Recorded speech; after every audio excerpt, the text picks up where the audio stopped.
was just thinking about something, and I just decided to like bring out the camera and talk a little more about it here. So I was just thinking about how I wish that like I relied on academic validation a little bit less for things, like how I wish I just didn't, I guess not really, yeah, I guess not gave a fuck. I wish I didn't give as much of a fuck about my grades as I do. And um basically I know I do, mostly because I allow um I allow the grades I get to define, or to add to my worth. And I was saying that like anything that, like, the best place to be is in a place where like there are as little external things as possible that you are gaining value or validation from, because anything that is outside of you that is giving you validation can also stop validating, can also stop giving you value, and can also in fact take it away, or through stopping making you or through it no longer giving you validation, make you feel even less um valuable or worthy about yourself, or do you know what I mean, validated. um and so yeah, it's, I don't know, I kind of think of it like a whole, almost like you put yourself in a vulnerable position when you um give it give things outside of you the ability to validate you and to make you feel worthy of something, or make you feel like a type of way. Because the moment it stops, or the moment something happens or changes, you will start to feel less about yourself, and you will ultimately have given your power away. So um I want to call my power back real bad. And I think, in fact, I don't know, I want to say I am very lightly, because I'm not really. I'm making the video because I have the intention of it, but like it's in my consciousness, like I'm considering it. And it's not like I'm considering it in the sense like, should I allow my academics to continue validating me or not? Like, obviously I don't want it to, because I don't care what anyone says.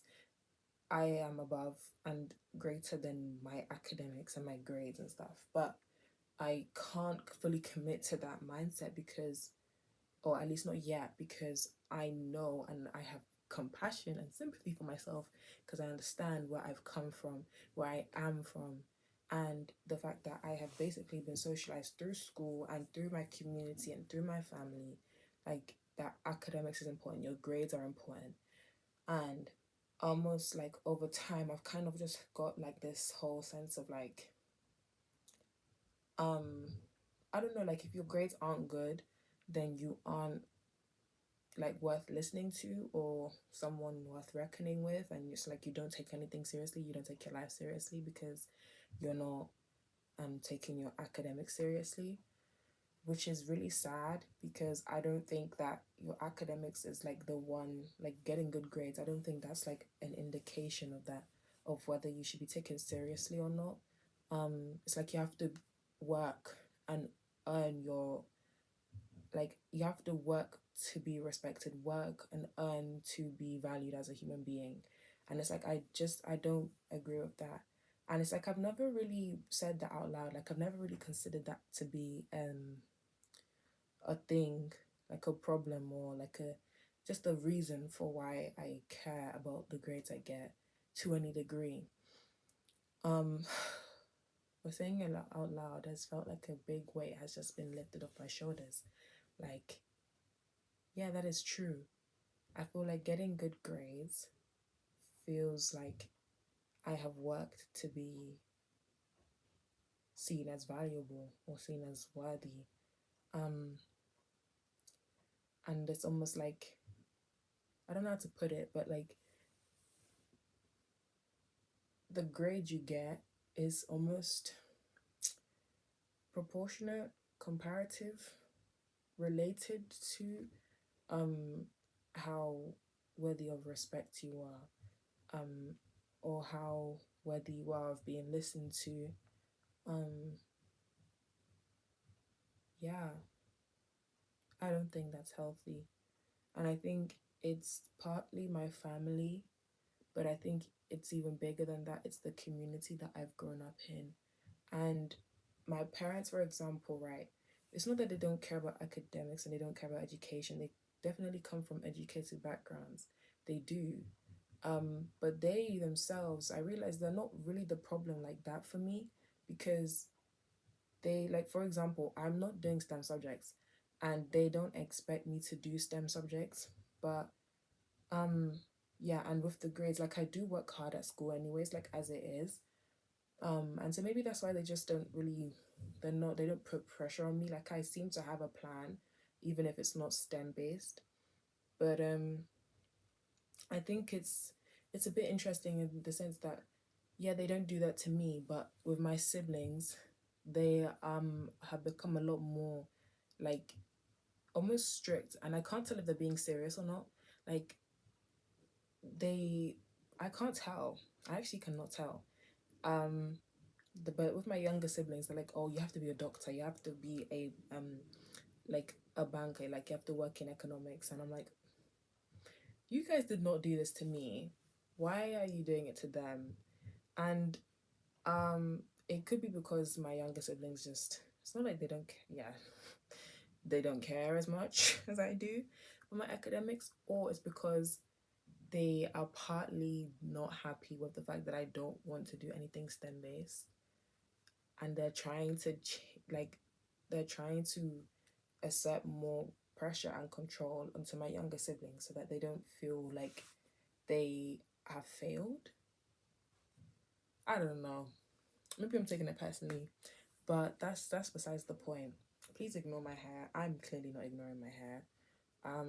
My hair is in twists, and my hair appointment, it's next week. So y'all gonna wait for a little minute, for a little minute, for a little while, for a little minute, okay? Um, but I'm gonna miss having my hair out naturally. I'm gonna put it into braids, but I've had it in twists for about 2 months, and it's been great. Um, but yeah, she's gonna be in twists. I mean, in braids soon. So yeah, back to what I was saying. Um, yeah, I'm talking about this because I am doing my A level mocks, my year 12 A level mocks. Um, and I'm not concentrating. I'm not concentrating. And the content is beginning, like, there's a lot of content, and I don't want to fail. Why do I not want to fail? You see what I mean? Like, I have so many questions for myself because I feel like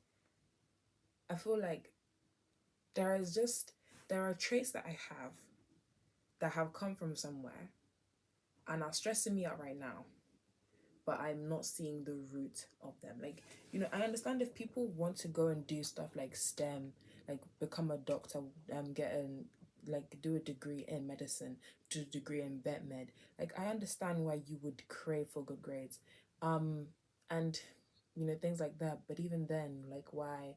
What is all of this to? What is it all meant to amount to? But I'm sure there's a clear and good answer for that, for a lot to that question for a lot of people.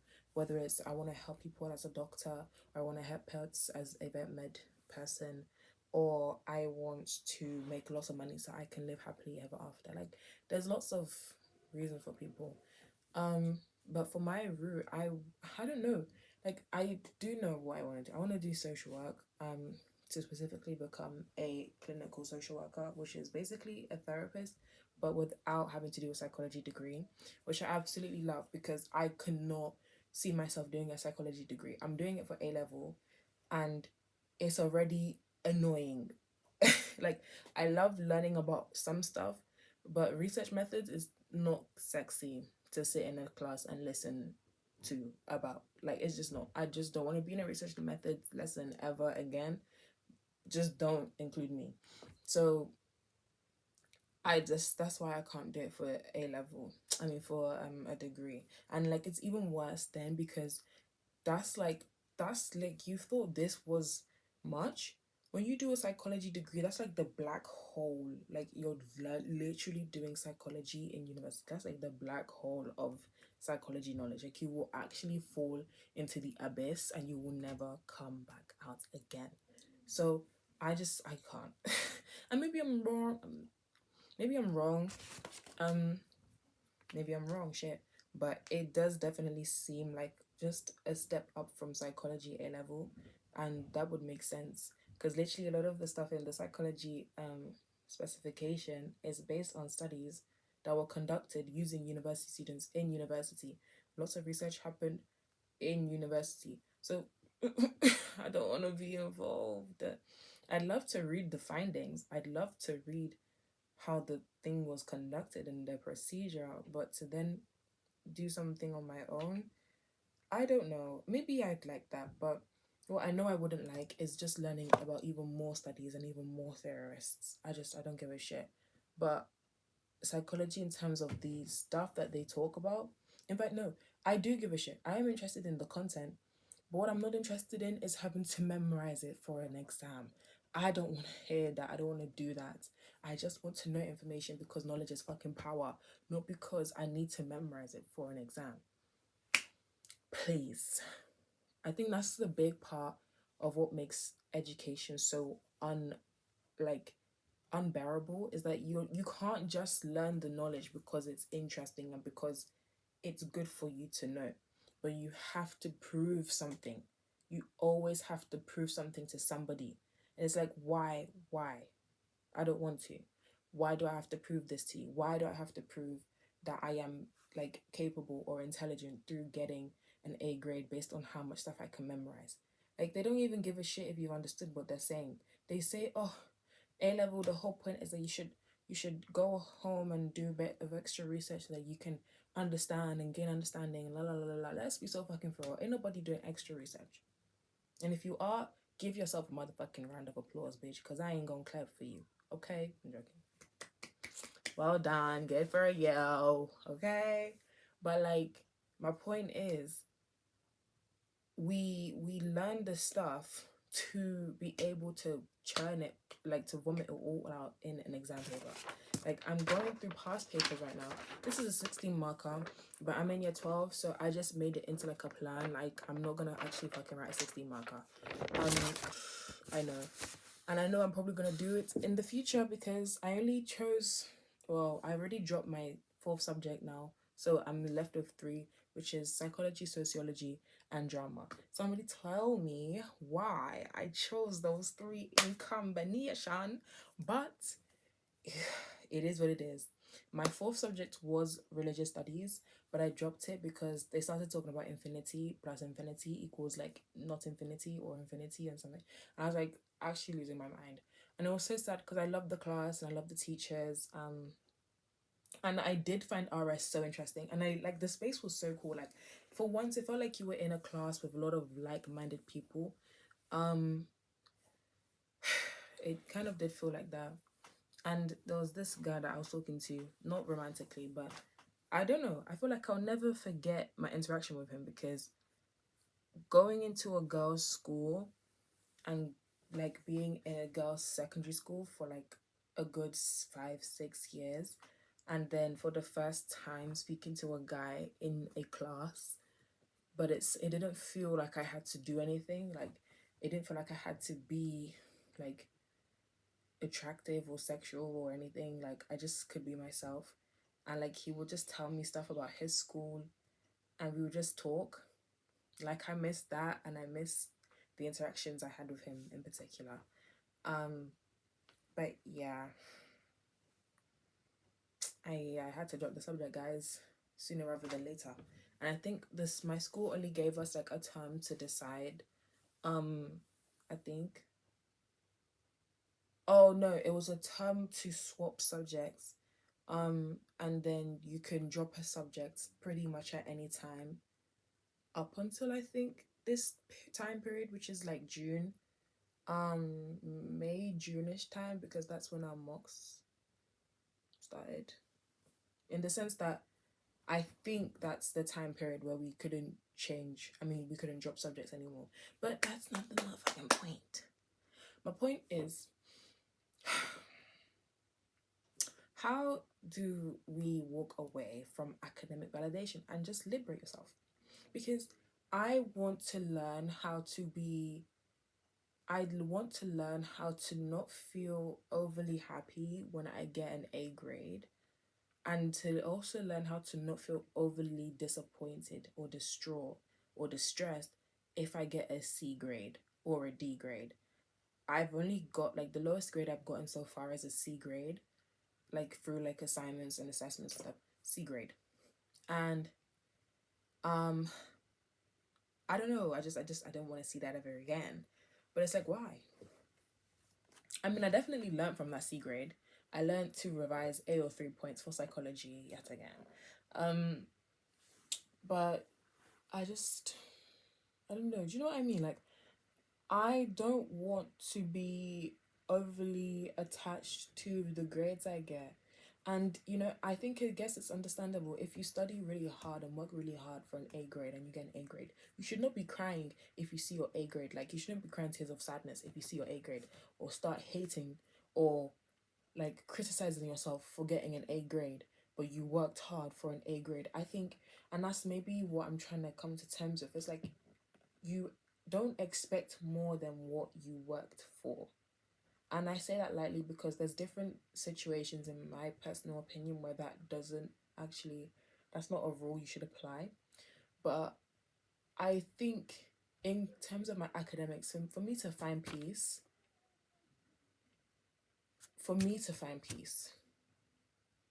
and to be at peace, I don't know. I think that's really unfair though. What do you mean expect what you worked for? Because sometimes we're not given grades that align with what, whoops, that was my study timer, and that's the evidence to show that I'm not focusing. Fuck a Pomodoro clearly today. But yeah, what I'm trying to say is, like, you will work for an A grade and somebody could give you a jeje, like a very nice and decent D grade, and they will keep pushing with their day, jejely judge, like they don't give a shit. And I think that's another part of what I'm trying to say. Like, this, don't let me get into my fucking sociology bag, because when I do, y'all will not be able to pull me out of that motherfucking bag. You will not be able to pull me out of that bag. Because, bro, like, I'm literally thinking of a theorist right now. I think the name of the theorist is, well, it's either Zeletsky. Whoever talks, like, it's in the family and household section, innit? Like, of AQ sociology. And it's like, oh, the theorist is like, oh, um, the family socializes, like basically, where was I going with that?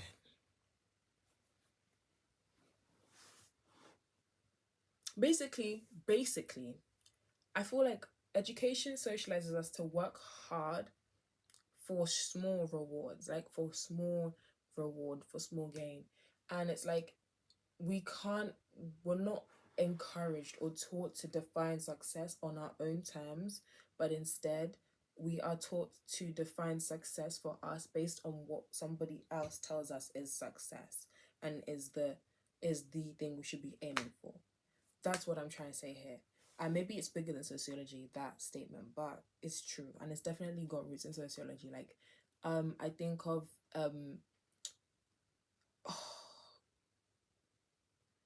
no, I'm thinking of Gilbon and Yodel, Mitsos and Brown, Balls and Gintis. Yes, third time lucky. It's Balls and Gintis, and their concept of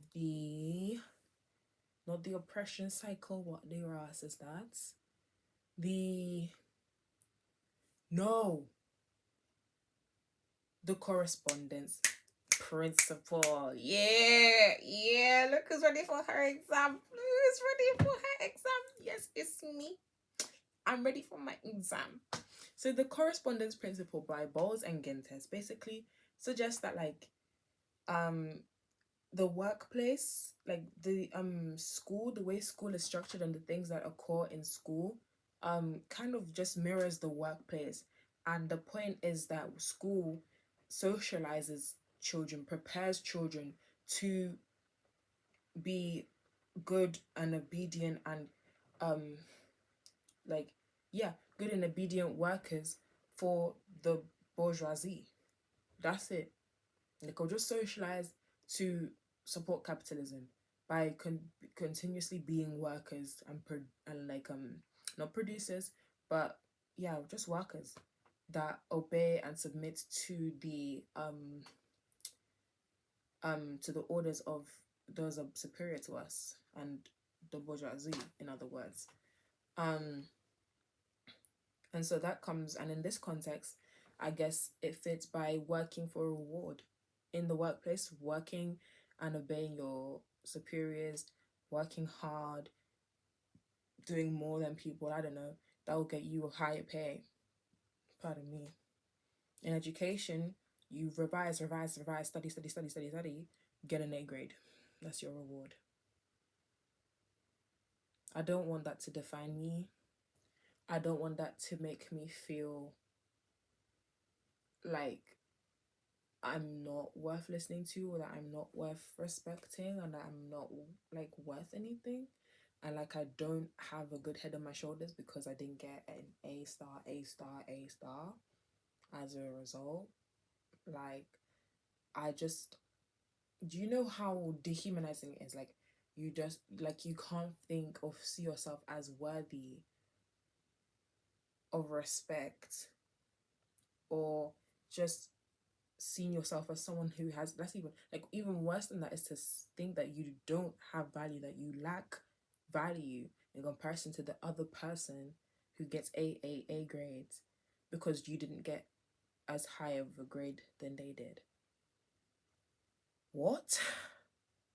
That literally makes no sense. That literally makes no sense. Like, that can't be. That cannot be.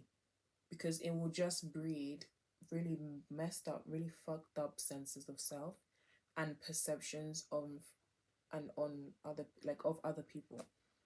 If you are the one getting those AAA grades, seeing yourself as above and superior to other people, and then in the flip situation, it's like seeing yourself as literally less than, subhuman. What? Like, no, don't. No. And who knows, maybe I'm saying this because I am like subconsciously giving up on trying to get really high grades in my exam, and this is just like me trying to prepare myself for failure or the inevitable, or prepare myself to not get the grades I want to get so that I don't feel as hurt or as heartbroken. So I try to talk like this so that I detach myself from the desire even more. Who knows? But either way, it's something still to think about, because whether I do get an A in psychology or I get a D in psychology, that D will actually scare me. I'm not even gonna lie. But I don't see why I should get a D when I am revising. Kind of. And I have been revising. And I know that when the exam comes, I'm going to watch a long, nice 20 minute video on all of attachment, another one on all of social influence, and another one on all of research methods, and I'll like manage and do what I can with what I have, because I'm trying, right? It's not like I'm not trying, so I shouldn't get a D grade. I don't want to see a D. D's scare me. Anyway, any mother freaking way. Thank you for watching. Have a good morning, good afternoon, good evening, good night. And I'll see you on the other side of either these mocks or in the next video. Pray for me, because I'm gonna stay prayed up. I'm doing this. I just want my hair done, and I just want to eat out, and I just want to go back to normal. I just want things to go back to normal, and to see my friends, and to hang out with my friends at break time and lunchtime, and to enjoy the sun. Like, it's fucking raining, and it's June the 7th. We are in June, bitch. It's fine though, because it's England, isn't it? This is this is typical. Okay. And I don't really mind either because I'm not outside. I actually quite like hearing the rain and seeing the rain, except yeah, I can see it. It's nice. I'll try and put a cameo if I can. But yeah.